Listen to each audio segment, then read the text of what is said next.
혹시 이런 고민 해보신 적 있으실까요? 이 선택이 정말 맞는 선택일까? 이거 해도 될까? 이게 딱 맞는 것일까? 지금 내가 가고 있는 이 길이 하나님의 뜻일까? 어떤 때는 딱 보면 아는 것처럼 옳고 그름이 명확하게 보일 때도 있지만 솔직히 말해서 대부분의 경우는 그렇지 않는 경우가 있습니다. 애매하고 모호해서 헷갈릴 때가 많습니다. 괜찮은 것 같기도 하고 아닌 것 같기도 하고, 그래서 우리는 늘 분별이 필요합니다. 그러기에 삶은 매일의 선택의 연속이다. 삶은 매일의 선택의 연속이다. 우리의 삶이 정말 매일매일 선택의 연속입니다. 직장을 하신 분들은 오늘 점심 뭐 먹을까? 그렇죠? 고민되지요. 맨날 똑같은 거, 똑같은 고민을 하고, 아마 오늘도 교회 올라갈까 말을까 이렇게 고민하면서 선택의 기로에 오신 분들도 계실 것이고, 오늘 어떤 옷을 입고 갈까? 당장 우리 학생들만 봐도 어느 대학에 갈까, 무슨 전공을 해야 될지 이거 하나하나가 고민이지요. 직장인들은 어떤 회사에 들어갈까, 어떤 사업을 시작해야 할까, 뭘 해서 돈을 많이, 재물을 많이 늘릴까 머리를 싸매고 고민하게 됩니다.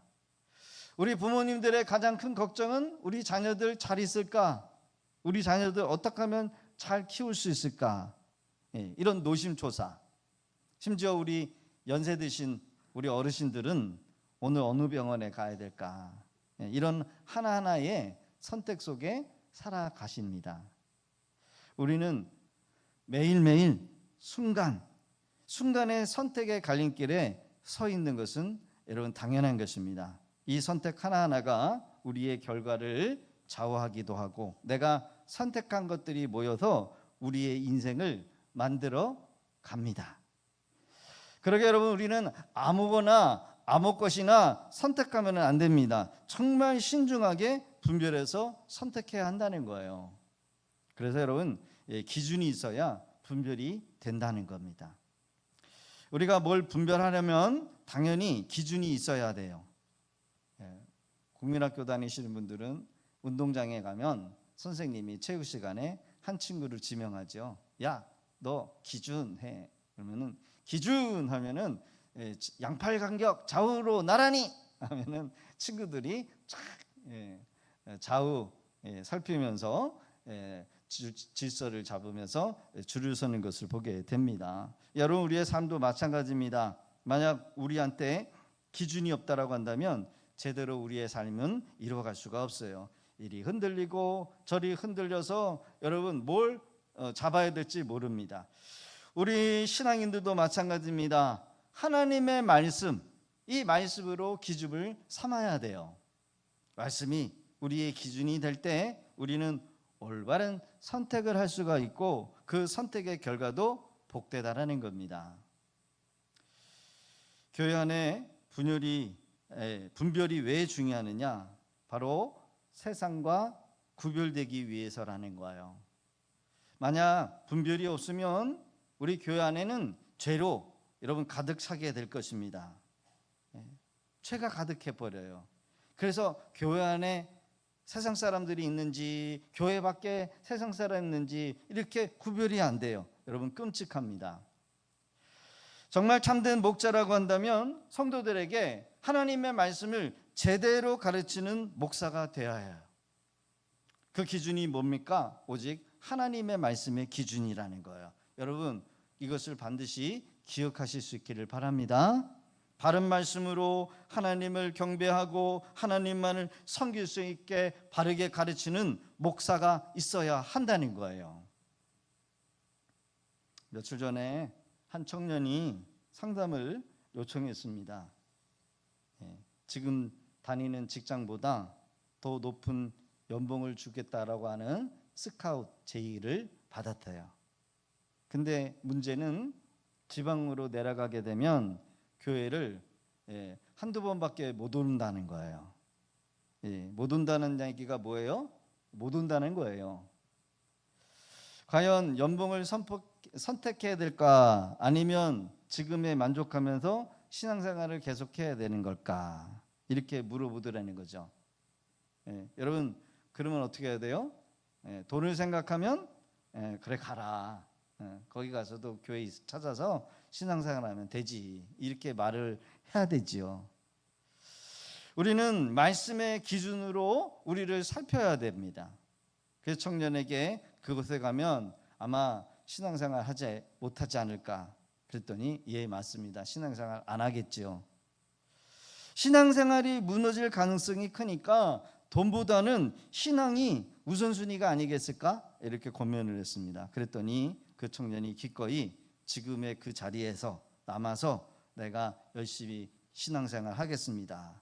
여러분 믿음의 선택을 하는 그 청년이 대견하지요? 네, 대견해요. 네, 제 자녀 중에도 그런 경우가 있었습니다. 한참 대학생활을 하면서 돈이 많이 필요한 때이지요. 그래서 알바를 하겠다라는 거예요. 야, 알바 대신 그 시간에 교회를 위해서 교회 봉사를 선택하는 게 어떨까? 힘들어도 적은 돈으로 생활하면서 교회 생활을 그리고 교회 봉사를 놓치지 않으면 하나님이 은혜 주실 거야. 그래서 이 자녀가 순종했어요. 교회 봉사를 놓지 않고 열심히 공부하면서 알바할 시간에 여러 가지 자격증도 따고 취업을 위해서 다양한 경력을 쌓는 것을 봅니다.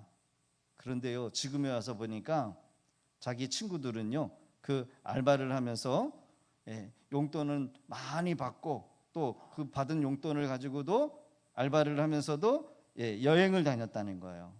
여행을 하면서 시간을 다 보내고 말아버렸어요.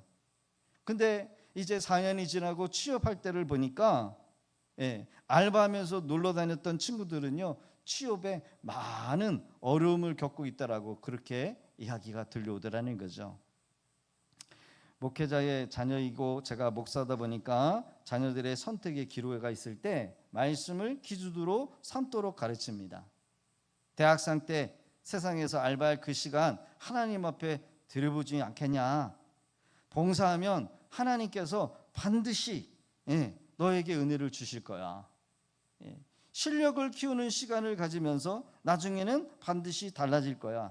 물론 돈으로는 용돈으로는 어려울 수 있지만 하나님이 큰 복을 주실 것이다라고 하는 그런 확신과 권면을 했습니다. 여러분 직장을 정할 때도요, 돈을 좀 적게 벌더라도 주의를 지킬 수 있는 직장을 위해서 여러분 우리 자녀들을 그렇게 기도해 주실 수 있기를 바랍니다.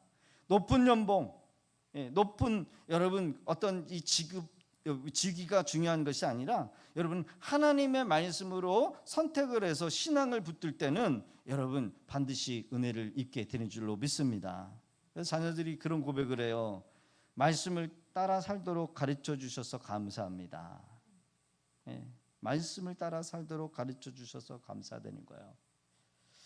여러분 성도님들의 자녀들도 세상의 기준으로 자녀를 키우기보다는 좁은 문, 좁은 길, 여러분 우리가 그곳에 들어가더라도 하나님의 말씀과 하나님 기뻐하실 만한 선택을 할 때 절대로 후회될 일은 없다라는 거예요. 하나님의 말씀이 우리의 삶과 우리의 자녀의 삶의 기준이 될 때 우리는 세상적인 성공을 넘어서 진정한 축복, 후회 없는 삶을 반드시 살아내게 될 줄로 여러분 믿으실 수 있기를 바랍니다. 그래서 여러분 말씀은 모든 영역의 기준이 되어야 한다는 거예요. 따라합시다. 말씀이 모든 영역의 기준이 되어야 합니다. 뭐가 되어야 된다고요? 말씀이 모든 삶의 기준이 될 수 있도록 해야 돼요. 그래요, 여러분 뭔가를 선택할 때 말씀을 적용해서 이것이 정말 하나님 보시기에 내 신앙의 내 믿음의 기준이 되는가? 여러분 시간이 지나고 나서 세월이 흘러나서 보면은요 반드시 좋은 결과를 가져올 거라는 거예요. 특히 고3 학생들은요 주일날에는 철저하게 여러분 주일날 하나님 앞에 나와서 예배를 드려야 돼요. 예. 공부를 해서 좋은 점수는 여러분 얻을 수 있을지는 모르겠지만 나중에 인생을 살면서요 결정적인 순간에 하나님이 은혜를 안 줘요. 저는 그거를 목도했습니다. 예. 배우자를 얻을 때도 마찬가지예요. 배우자도 조금 돌아가는 일이 또 있더라도 남자가 조금 뭐 실력이 조금 없고 뭐 직장이나 뭐 그런 것들이 좀 변변치 못하더라도 믿음이 있느냐 없느냐. 믿음 없는 배우자를 만나면 거기에 대한 뭐예요? 분명한 대가를 치를 수밖에 없다는 거예요. 성경은 이렇게 말합니다. 데살로니가전서 5장 21절 22절 같이 한번 읽어봅니다. 시작. 범사에 헤아려 좋은 것을 취하고 악은 어떤 모양이라도 버리라. 할렐루야. 다시요. 시작. 범사에 헤아려 좋은 것은 취하고 악은 어떤 모양이라도 버리라. 할렐루야. 범사라고 하는 단어는 삶의 모든 영역을 뜻하는 거죠. 헤아려라 라고 하는 이 단어는 분별하고 판단하고 이 옳으냐 그르냐 악한 것이냐 선한 것이냐 이것을 뭐라는 거예요? 살피라는 거예요. 삶의 모든 문제를 하나님의 말씀의 기준으로 삼고 보라는 거예요. 풀라는 거예요. 그러면 부작용이 없어요. 여러분 하나님의 말씀 앞에서 잔깨 부리지 마시기를 바랍니다. 잔깨, 내 잔머리 굴리는 거. 그러면 지금 당장은 손에 안 볼 것 같지만 결국은 인생의 점차를 이렇게 들여다보면은요 잔깨 부린 사람은 잔깨로 인해서 망해요. 그냥 하나님의 말씀을 올곧게 믿고 순종하고 아멘 아멘 하고 그냥 말씀대로 가면은 문제가 생기질 않는데 자꾸 잔머리 굴리고 딴 생각하면은 거기에 대한 대가를 치를 수밖에 없다는 거예요. 말과 생각을 분별할 수 있는 지혜를 배우실 수 있기를 바랍니다. 우리는 살면서 수많은 말, 수많은 생각들을 하고 듣고 또 그것을 담아있다가 뱉어내고 쏟아냅니다. 직장에서나 사업처럼 중요한 문제들은 물론이고 일상에서 나오는 사소한 이야기들까지 우리가 잘 듣고 잘 분별해야 돼요. 여러분 남들이 하는 말도 그냥 들어서도 안 되고 내 안에 생각나는 그 생각도 잘 분별해야 돼요. 내 안에서 들려오는 감정도 생각도 느낌도 여러분 그거 다 진리가 아닌 거라고 한다면 함부로 내뱉어서는 안 돼요. 어릴 적에 보면은 꼭 밥을 먹다가 돌을 이게 씹는 경우가 있어요. 여러분 돌 씹어 보셨습니까? 요즘에는 돌이 안 씹히더라고요. 돌이 입에서 아그작 하면은 엄청 큰 소리로 들리는 거. 얼마나 큰 소리인지 아그작거리는 소리가 머릿속에서 그냥 진동을 하면 울려요. 그럼 어떻게 해야 돼요? 돌이 입에서 씹히면은 어떻게 해야 합니까? 뱉어내야 돼요. 음식은 씹어서 넘기지만 돌멩이는 뱉어서 걸러내야 돼요. 그렇죠? 여러분 우리의 마음에 상처를 주는 거, 우리의 신앙을 깎아내리는 거, 여러분 그런 것들이 들려오면 어떻게 돼요? 뱉어내야 돼요. 그거 씹으면 어떻게 해요? 우리 안에 맹장에 걸려가지고 맹장이 나중에 염증이 생겨서 터진다죠. 그래서 맹장병이 그런 뭐 돌멩이나 머리카락을 씹어서 생기는 뭐 그런 거다 이런 얘기도 있어요. 여러분 안 좋은 말들, 우리의 믿음을 깎아내리는 그런 생각들, 느낌들, 감정들 그것들을 우리가 돌을 뱉어내듯이 우리가 잘 분별해서 토해내야 돼요. 가끔씩 남들이 하는 뭐 잘못된 말들, 또 우리 스스로 내 안에서 생기는 잘못된 부정적인 생각들, 여러분 이런 것들을 잘 분별해서 토해내야 한다는 거예요. 너는 안 돼. 나는 두려워. 나는 약해. 저는 내성적이라서요. 뭐 이런 사람들이 있어요. 저는 내성적이라서요. 아유 내가 그렇지 뭐. 너는 원래 그런 애잖아. 그래서 사람들이 널 싫어하는 거 몰라? 여러분, 어릴 적에 저는 그 새우눈이라고 하는 말을 많이 들었어요. 너는 왜 이렇게 키가 조그마니? 눈이 그렇게 단추눈이니? 그런데요, 저는요 그 어느 것 하나도 믿지도 않고요, 제 눈이 잘 보이기 때문에 여러분 새우눈이든 단추눈이든 그런 거 마음에 담아두지도 않았어요. 키가 작다고 놀려도 여러분 한 번 대들었어요. 제가 어머니 친구한테, 너는 그렇게 키가 조그마냐? 아니 내가 나중에 더 클지 어떻게 알아요? 눈 동그랗게 뜨고 덤비니까는 나중에는 놀리지 않더라고. 여러분, 우리 안에 뭐가 들어오든 우리가 분별할 수 있는 힘이 있어야 돼요. 여러분, 나쁜 말은 과감하게 뽑아내실 수 있기를 바랍니다. 이런 말들이 우리 마음속에 돌처럼 박혀들어서 우리의 생각과 우리의 영혼을 갉아먹을 때가 많아요. 이럴 때 우리는 뭐가 필요해야 되느냐? 분별해야 한다는 거예요. 좋은 말은 마음에 담아두고 우리에게 해로운 말은 과감하게 버려야 돼요. 이 말이 내 마음에 담아둬야 될 말인지 아니면 버려야 될 것인지 판단하고 분별하라는 겁니다. 결국 우리의 마음, 우리의 건강, 여러분 그 지키는 것은 다른 누구도 아닌 내가 해야 될 일이라는 거예요. 내가. 누가 해야 될 일이라고요? 내가 해야 될 일이에요. 다시 한번 권면합니다. 하나님의 말씀으로 기준을 삼아서 여러분 받아야 될 말과 버려야 될 말을 잘 선택하여 여러분 받으실 수 있기를 바랍니다. 교회 안에서도요 분별이 필요해요. 오늘 본문은 바울 사도가 빌립보 교회에 서신서를 보내는 것입니다. 한마디로 편지였는데 이게 나중에는 빌립보서가 된 거예요. 지금 바울의 형편은 로마의 감옥에 갇혀 있는, 여러분 감옥에 갇혀 있는 처지예요. 그러나 감옥에 갇혀 있을 처지라도 그는 기쁨과 평안을 잃지 않고 있어요. 그 이유는 뭐냐? 바울 사도가 자신의 마음을 어떻게 지켰는지를 잘 말해주는 장면이라는 겁니다. 바울에게 이러한 비결이 무엇일까? 육체적인 상황과 환경이 중요한 것이 아니다라는 겁니다.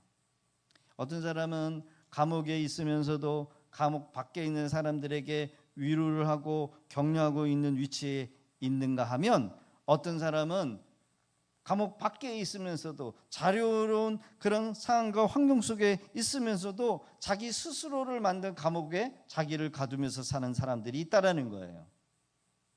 혹시 지금 여러분 자기의 가정을, 여러분 자기의 그 부부 여러분 관계를 지옥으로 만들면서 사시는 분들이 계십니까?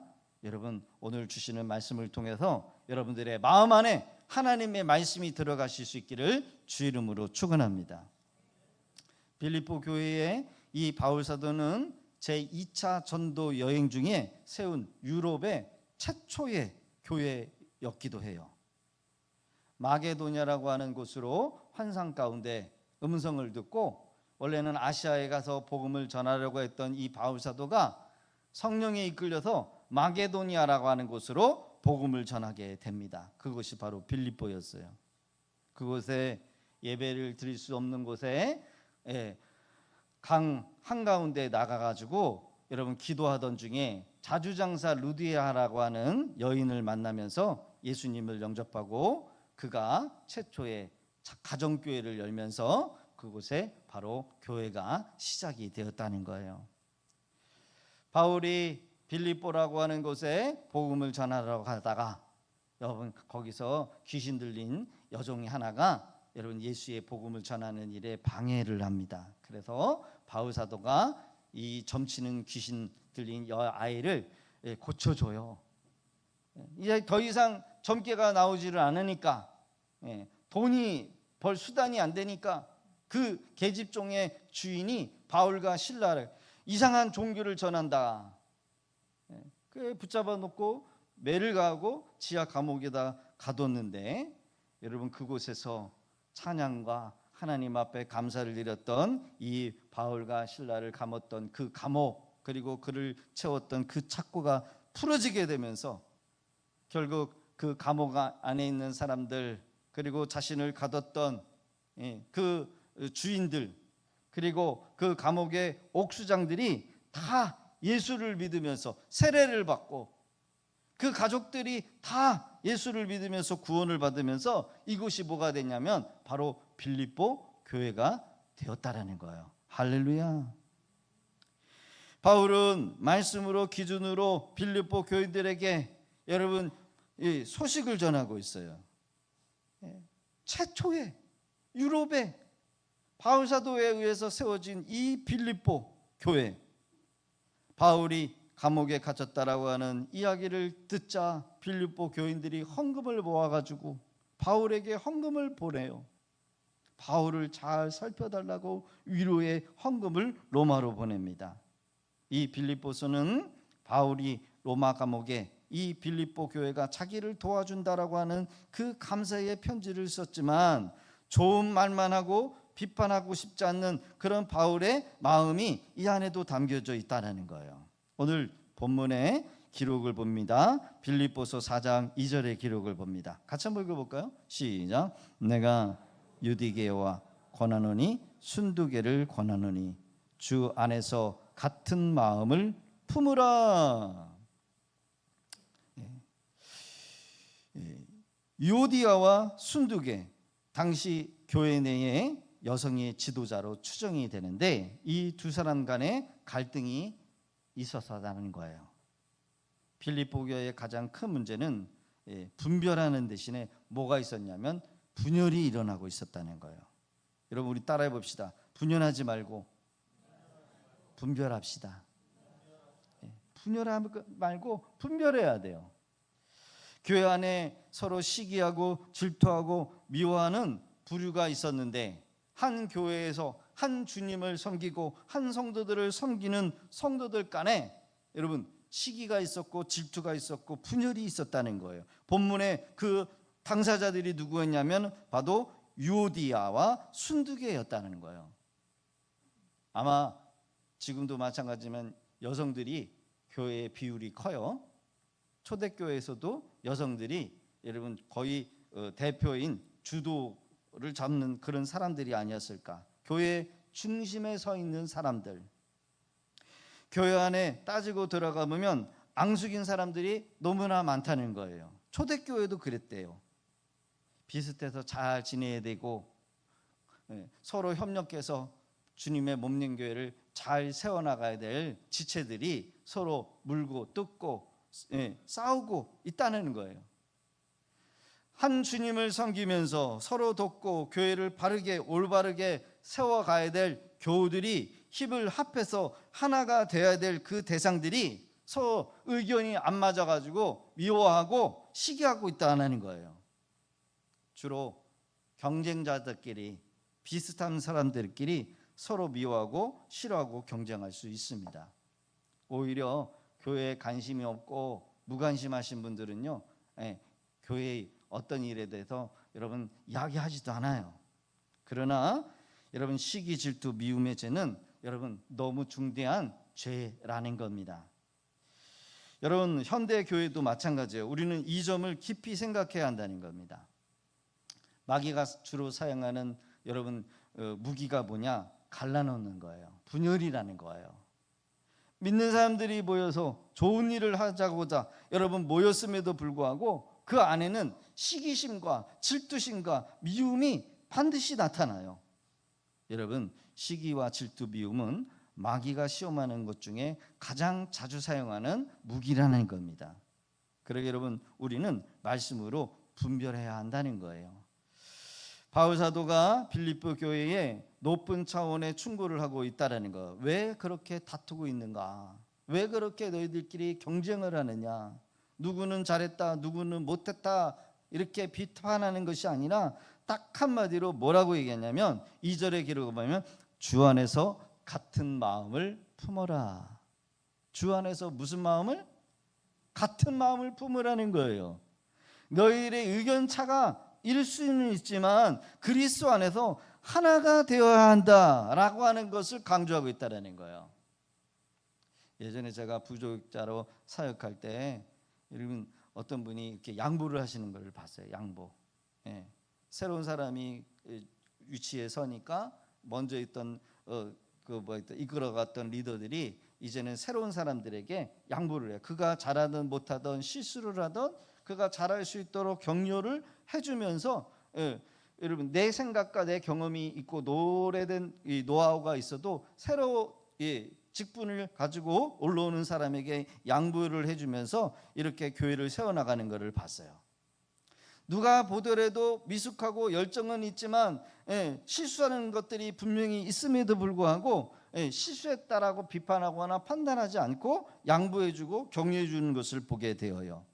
그러니까 교회가 질서를 잡히면서 세워져 가는 것을 보게 됩니다. 성도들에게 웬만한 가족보다 더 낫다라는 것 우리는 인정하실까요? 우리의 형제 따로 떨어져 있는 저 형제도 밑으로 여동생이 둘이 있습니다. 근데도 오빠가 목회할 때 좀 도와주면은 좋은데 오히려 우리 성도들만 못해요. 그들이 아무리 믿음이 좋고 열심히 그 본교회를 섬긴다 할지라도 그거는 나와 상관없는 일들이에요. 오빠가 어렵다고 도와달라 그래도 안 도와주더라고요. 정말 저를 위로해 줄 수 있는 사람은 그들이 아니라 여러분 나와 함께하고 있는 우리 성도들인 줄로 믿습니다. 그래요, 우리는 하나이고 한 지체이고 어떻게 보면 부모 형제보다 더 밀착함으로써 한 교회를 세우고 함께 사역해야 될 대상들이라는 거예요. 진정으로 여러분들이 어려움을 당할 때 누가 여러분들을 위로하고 도와줄 수 있습니까? 여러분들이 어려움을 당할 때 여러분들의 부모라 한다 할지라도 목회자 이상으로 여러분들을 위해서 기도해 주시는 분들은 없으실 것 같아요.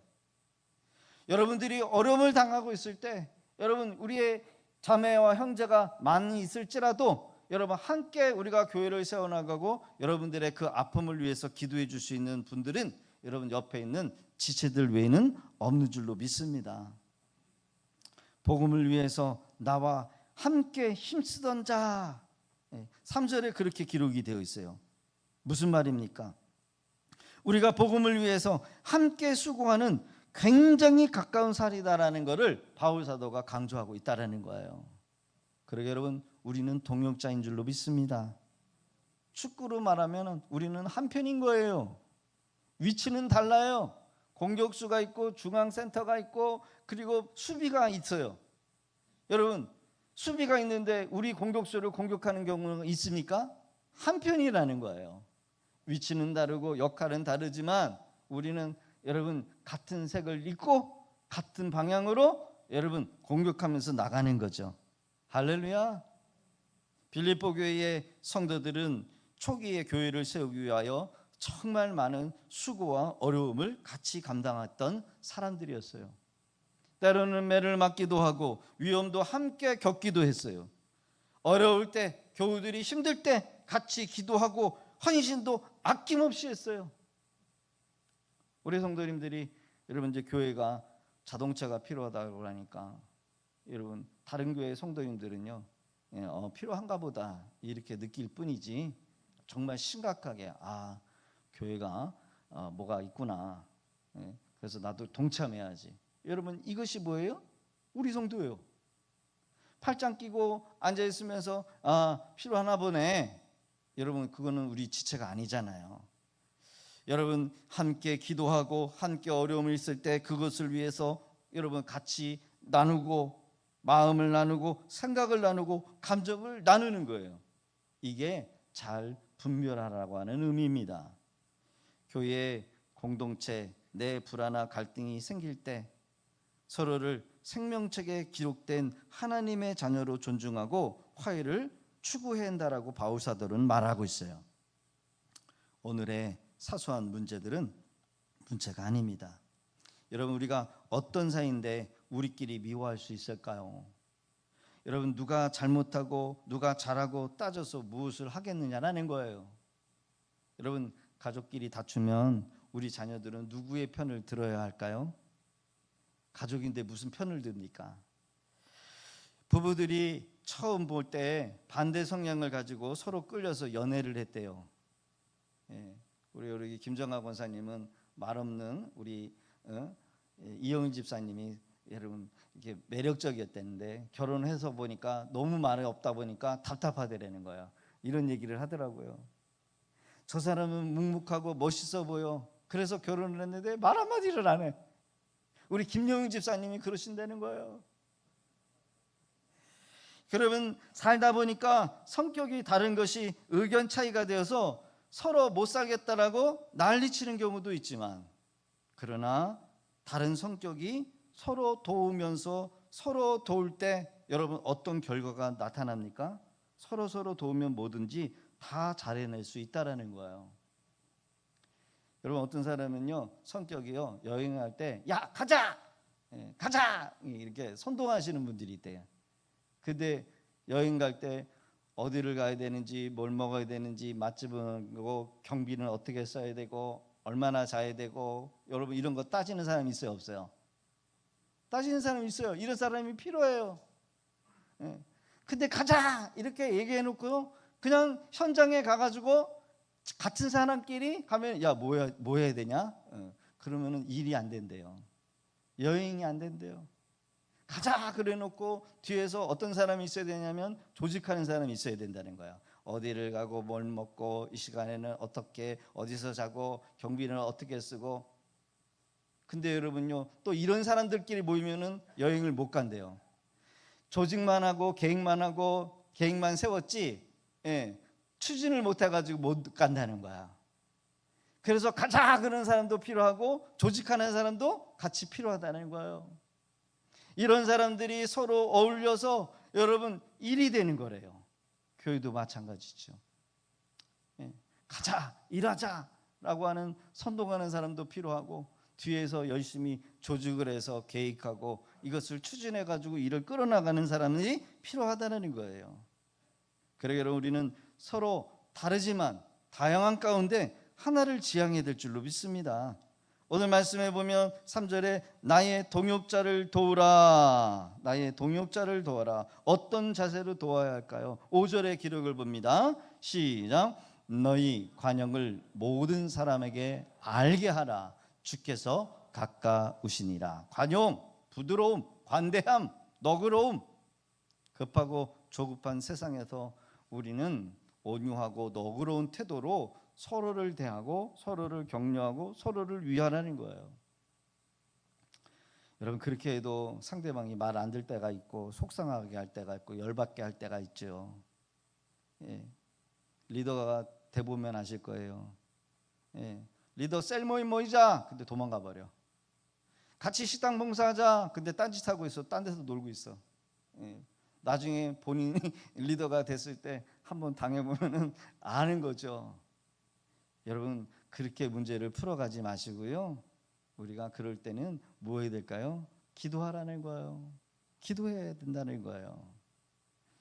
솔직히 말하면 여러분 빌립보서 4장 6절과 7절의 그 기록을 보면 점잖은 표현이지만 하나님 앞에 일로 바치라는 거예요. 고사지라는 거예요. 다음같이 한번 읽어봅니다. 빌립보서 4장 6절 시작.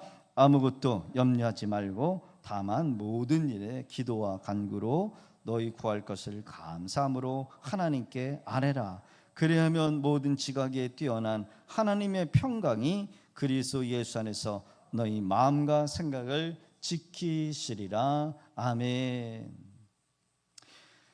믿음을 가지고 있는 사람들이 옳고 그름을 판단하고 분별할 때 여러분 우리는 기준을 뭘로 잡아야 되느냐? 바로 말씀이라는 거죠. 자, 빌립보서 4장 8절 봅니다. 시작. 끝으로 형제들아 무엇이든지 참되며 무엇이든지 경건하며 무엇이든지 옳으며 무엇이든지 정결하며 무엇이든지 사랑받을 만하며 무엇이든지 칭찬받을 만하며 무슨 덕이 있든지 무슨 기림이 있든지 이것들을 생각하라. 아멘. 7가지를 한번 정해 보면은 참된 것, 한마디로 거짓된 이야기, 왜곡된 정보가 아닌 진짜 진리의 말씀에 근거한 것으로 기준을 삼아야 한다는 거예요. 그게 진짜인지 가짜인지. 두 번째로는 경건한 것, 하나님을 의식하라는 거예요. 네가 지금 하고 있는 말이나 내뱉는 그것들이 하나님 보시기에 부끄럽지 않는 것인가? 두 번째로는 옳은 것, 의롭고 정직한 것을 말해요. 세 번째로는 정결한 것, 이것이 도덕적으로 영적으로 순결한가 구별된가 거룩한가. 네 번째, 다섯 번째, 사랑받을 만한 것인가 라는 거예요. 이 공동체에 유익이 될 만한 것이냐. 너의 지금 말하는 거나 네가 의견이 우리 공동체 전체적으로 유익된 것이 아니라고 하면 말하지 말라는 거예요.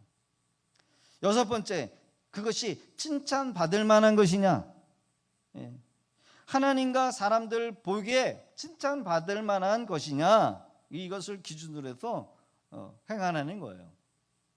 마지막으로는 덕과 기름이 있느냐, 영적으로 유익하고 하나님 앞에 영광을 돌릴 수 있어야 한다는 거예요. 이것이 우리의 기준이 되어야 되고, 이것이 우리의 잣대가 되어야 되고, 이것을 통해서 우리가 하나의 공동체를 세워나가야 될 줄로 믿습니다. 할렐루야. 개인적으로 봤을 때 여러분, 우리의 마음의 필터를 이용하는 거예요. 마음의 필터. 마음에 뭐가 있어야 된다고요? 필터가 있어야 한다는 거예요. 필터라고 하는 것은 아무거나 다 받아들여서는 안 된다는 겁니다. 정수기에 뭐가 있어요? 필터가 있어요. 여러분, 정수기는 필터가 있는데 그 필터를 왜 설치하느냐? 깨끗한 물만 걸러서 먹기 위해서 필터를 주는 거래요. 그런데 여러분, 만약에 여러분 거기에 오물들이 그대로 통과해서 물로 나온다, 컵으로 나온다, 그 물 마실 수 있으시겠습니까? 못 먹지요. 이물질까지 그대로 통과하는 그 더러운 물을 어떻게 마십니까? 마찬가지입니다. 우리의 마음에도 필터가 있어야 돼요. 세상의 더러운 것들, 속된 것들, 우리 마음 안에서 생각내는 더러운 음란한 것들, 거룩하지 못한 것들, 그 죄된 것들을 우리 영혼에, 우리 마음에 그대로 들어오지 못하도록 말씀에 필터가 있어야 한다는 거예요. 그러나 하나님의 말씀이 이렇게 중요합니다. 여러분, 말씀으로 걸려내실 수 있기를 바랍니다. 거룩하지 못한 것들, 하나님의 뜻에 어긋난 것들, 악은 모양이라도 버려요. 모양이라도. 그래야 교회가 거룩해져요. 우리 가정이 깨끗해져요. 우리 어린 자녀들, 여러분, 남자친구도 함부로 생기면 안 되잖아요. 나가서 일한다고 뭐예요? 동거, 아빠 엄마 몰래 동거하는 자녀들 있잖아요. 옳지 않잖아요. 그런 거 과감하게 얘기를 해줘야 돼요. 잘못된 거, 그거 과감하게 말씀을 통해서 얘기를 해줘야 돼요. 거룩한 성도들이 세상과 구별되지 않으면 교회가 교회다워질 수가 없어요. 교회가 오염되는 것은요, 한순간이에요. 하나님의 말씀에 어긋나는 거, 우리 안에 그런 것들이 있다라고 한다면 멈춰야 한다는 거예요. 교회를 깨고, 관계를 깨고, 교회의 교리를 깨고, 여러분, 예수가 여러분요, 우리의 십자가의 구원에 여러분요, 다른 것이 구원이 있다, 이렇게 말하는 사람들이 있다라고 한다면 그건 이단인 거예요. 예수 외에도 다른 길이 있고 구원이 있다, 이렇게 말한다라고 한다면 그 사람은 이단인 거예요.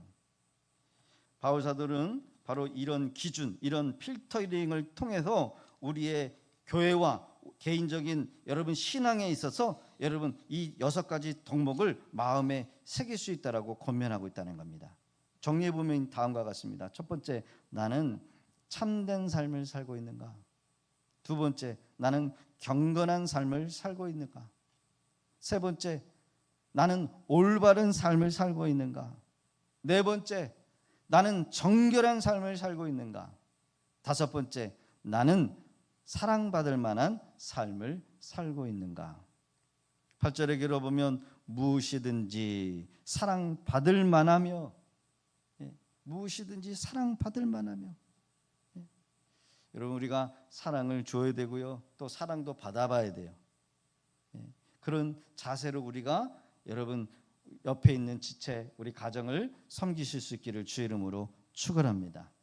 우리 모든 성도는 하나님만을 사랑하고 하나님의 사랑을 받아야 돼요. 그리고 그러면서 그 받은 은혜를 가지고 우리 이웃들과 이웃을 내 몸과 같이 사랑하며 살아가는 것, 이것이 주님의 명령인 줄로 믿습니다. 할렐루야. 성 아우구스틴은 이런 말을 남겼대요. 하나님께 속한 사람과 마귀에게 속한 사람의 경계는 사랑이다. 사랑이다. 경계가 뭐라고요? 사랑. 사랑이 있는 사람은 하나님과 함께하는 사람이지만 사랑이 없이 타인에게 행하는 사람은 마귀와 함께하는 사랑이 가까울 것이다. 사랑이라는 거예요. 마지막으로는 나는 칭찬받을 만한 삶을 살아가고 있는가? 오늘 이 6가지를 살펴보면서 여러분 우리의 마음의 필터링, 우리 신앙의 필터링을 살피면서 말하고 권면하고 여러분 옆에 있는 지체와 교회를 든든히 세워나가는 우리 귀한 성도님들 다 되실 수 있기를 주의 이름으로 부탁드립니다. 말씀을 따라 살면은 평강이 임해요. 지금까지 말씀드린 6가지 덕목을 제시한 이 바울은 결론을 다음과 같이 9절을 통해서 말하고 있습니다. 9절 시작. 너희는 내게 배우고 받고 듣고 본바를 행하라. 그리하면 평강의 하나님이 너희와 함께 계시리라. 할렐루야. 자신이 가르치고 자신이 삶의 본을 산 그대로를 우리에게 본을 보여주셨어요. 과연 누가 관계 속에서 평강의 복을 얻고 누리며 살 수 있습니까? 바울처럼 말씀을 듣고 아는 것을 넘어 실천하는 때 말씀을 기준으로 분별하면서 지금까지 손해보는 것 같고 나만 어리석은 것 같고 바보처럼 보이는 것 같아도 하나님이 함께 하신다는 그 약속 때문에 그 약속이 결국은 우리의 삶을 평안한 가운데 인도한다는 거예요. 말씀의 결론입니다. 분별은 거룩한 삶의 시작이다. 따라합시다. 분별은 거룩한 삶의 시작입니다. 그러니까 여러분 이제는 신앙생활 하시면서 이번 한 주간을 살아가시면서 분별이라고 하는 생각을 가지고 분별하는 그런 말과 행동으로 여러분 한 주를 한번 살아보실 수 있기를 바라요. 내가 내뱉던 말이 이게 상대방과 나에게 그리고 하나님 보시기에 이게 합당한가? 그렇지 않으면 내뱉지 않는 거예요. 지금 내가 화를 내고 있는 게 이게 분별해서 이게 지금 상대방이 나에게 우리 공동체에 유익되지 않는 것이다라고 한다면 참는 거예요. 하나님은 우리가 모범생되기는 것을 원하시는 것이 아니에요. 말씀에 순종하면서 세상과 구별된 거룩한 삶을 살기를 원하신다는 겁니다. 성도라고 하는 말이 뭐예요? 세상으로부터 구별했다라는 거예요. 구별했다라는 거예요. 그 여러분 구별한 우리가 세상 사람들에게 분명히 달라야 되는 게 있어요. 달라져야 될 게 있어요. 할렐루야. 그게 뭐예요? 말씀에 순종해서 거룩한 삶을 사는 겁니다. 지난주에도 제가 말씀을 드렸지만 원래 일부 예배 드리시는 우리 성도님이 계시는데 식당에서 밥을 먹다가 그분이 제가 목사라는 얘기를 듣고 우리 교회에 오겠다는 거예요.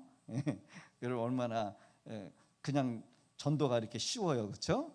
가서 그냥 기도만 했는데 그분이 우리 교회에 오겠다는 거예요. 그래서 등록을 하셨어요. 자기의 오빠가 목사님이고 장로님도 계시고 어머니는 권사님인데 평생을 자기를 위해서 기도를 했는데 자기가 교회를 안 나갔어요. 자기만 안 나갔대요. 평생을.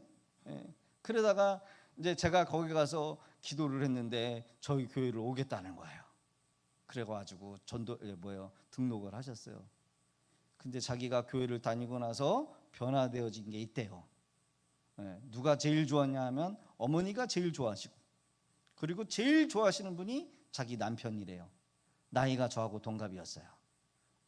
그분이 식당을 하면서 여러 가지 어려움도 있었지만 열심히 일을 했지만 그게 가끔 가다가 아내하고 의견이 안 맞아가지고 싸우는데 지난주에 가서 얘기를 들어보니까 일하다가 도망가 버린다는 거예요. 여자가 그냥 내빼버린다는 거예요. 화가 나면. 그런데 교회를 다니고 예수를 믿는 순간부터 이 아내가 뭐가 변했대요. 완전히 사람이 변했대요. 그래가지고 제가 가면 그렇게 좋아해요. 밥값을 안 받으셔요. 혹시 드시고 싶으신 분은 저하고 함께 식사를 한번 꼭 가시면 아실 거예요. 여러분, 예수를 믿고 나서 바뀌었다는 거예요. 예수를 믿고 나서 여러분요, 믿지 않는 사람들이 봤을 때 저 사람 진짜 예수 믿는 사람이다라고 말할 수 있어야 돼요. 그게 바뀐 거래요. 할렐루야. 주님 보시기에 좋은 것을 붙잡고 악은 어떤 모양으로도 버릴 때 그 분별력이 여러분 우리를 복된 길로 인도하여 승리하는 길로 인도할 줄로 믿습니다. 거룩한 길로 인도할 줄로 믿습니다. 이번 한 주간도 말씀을 붙잡고 변화되어 여러분 내 주변에 있는 사람들이 야, 저 사람 변했어, 저 사람 완전히 변했네. 여러분 변화된 우리의 모습을 통해서 여러분 예수의 아름다운 모습, 향기를 드러낼 수 있는 복된 우리 성도님들 다 되실 수 있기를 주 이름으로 축복합니다. 오늘도 주시는 말씀 붙들고 우리가 함께 기도하기를 원합니다.